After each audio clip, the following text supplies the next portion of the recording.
Okay, ladies and gentlemen, my name is Reynald Harrison. I'm currently the owner of SoftwareAssemblies.com.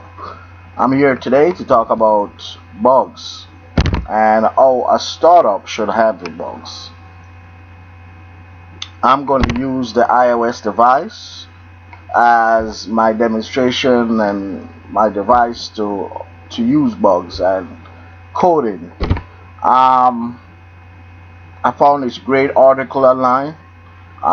Don't quite remember the name, but I'm sure if you're smart enough, you can Google this and you can find this quite easily. First start off is okay. Writing tests in iOS app is a touchy subject. Not everyone is so privileged to be able to write tests full time for different reasons. And yeah, so my advice for the startup is you should definitely hire someone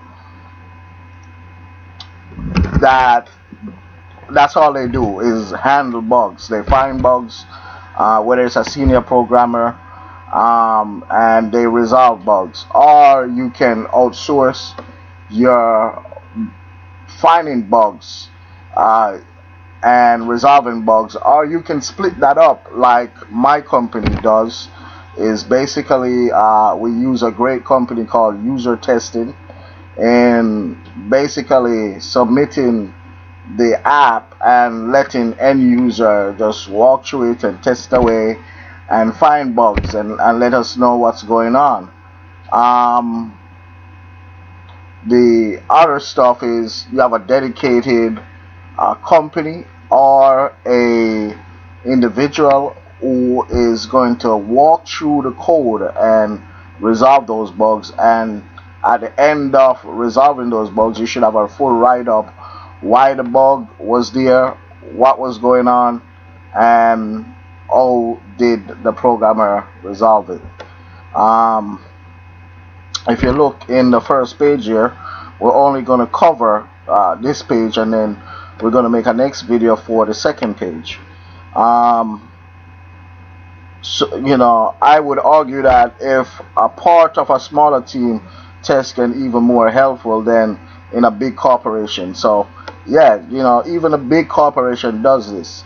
The only difference with the big corporation and the startup is that the big corporation have people on board and have testers on board to do this.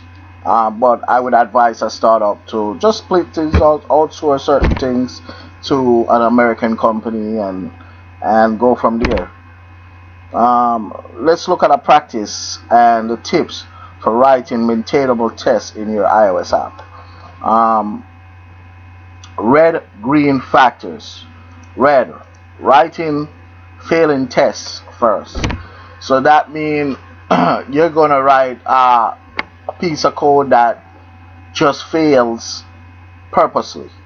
That's what the red stand for. Green, writing whatever code it takes to make those tests pass. So you're going to write code to resolve the bugs, whatever it takes, whatever workaround. Something that this article didn't point out is sometime Apple themselves or any entity, whether Android or Windows, any big huge corporation, they release code with bugs also, and you can't resolve those bugs. So what you have to do is work around those bugs. For example, the new SDK 11 was very buggy, and people had to work around the bugs to resolve the bugs. Refactoring code to improve quality. Do not skip this test. So that's basically what they're talking about, refactoring. Basically, you are gonna find any means possible, even though the SDK has a bug. You can't tell the client, hey, you know what, it's the SDK. You have to say, hey, listen, the SDK has a bug. This is what I can do to work around that bug. Writing tests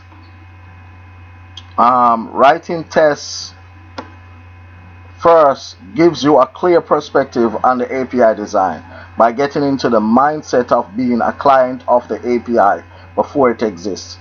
So basically, you're doing all the testing before the client even touch it. That's good programming. That's good programming practice.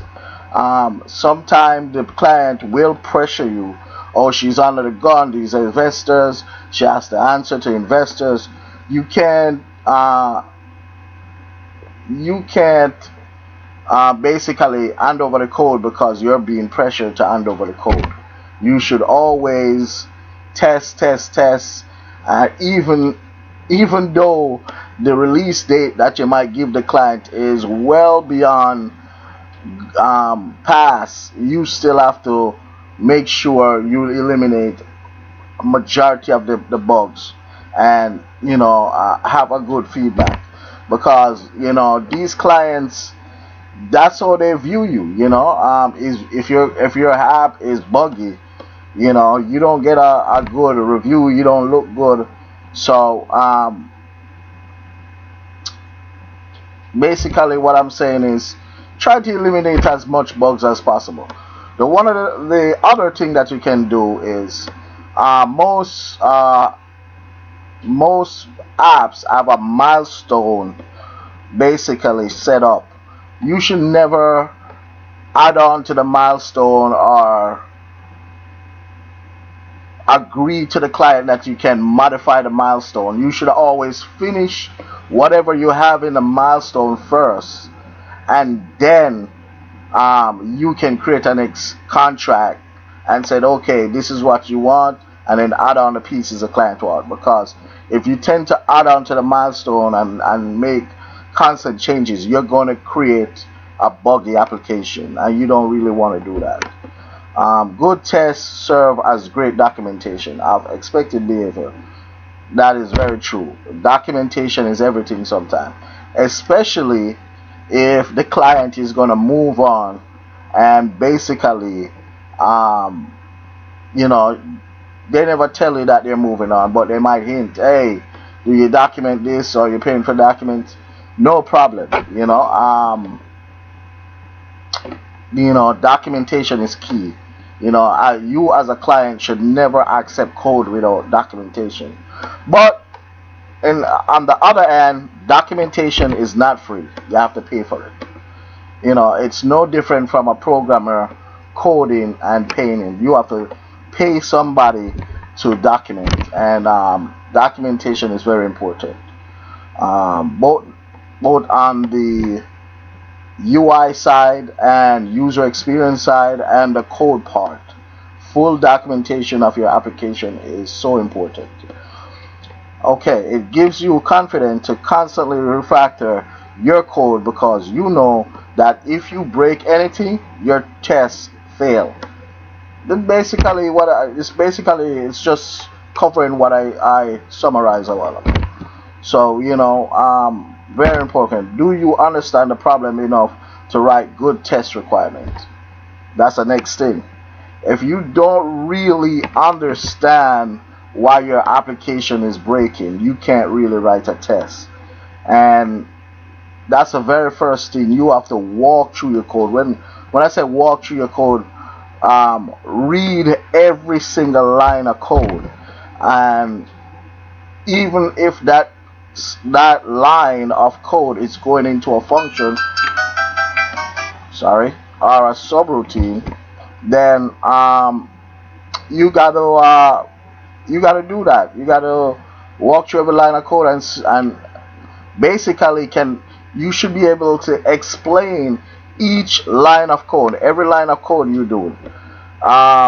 If tests are hard to write, it's usually a sign architecture could be improved. Following RJR helps you make improvement early on. That is so true. Sometimes, what these client does, they go to the cheapest developers, and basically I'm explaining what that last statement is saying. They jump from developers to developers, which create spaghetti code. It's not one written clean flow of code. You know, each developer codes different. Each developer view their stuff as the best way of writing. Each developer is a little bit different. Not every developer code the same way. So what happens is if you have a bunch of developer, the client keeps changing developer after developer.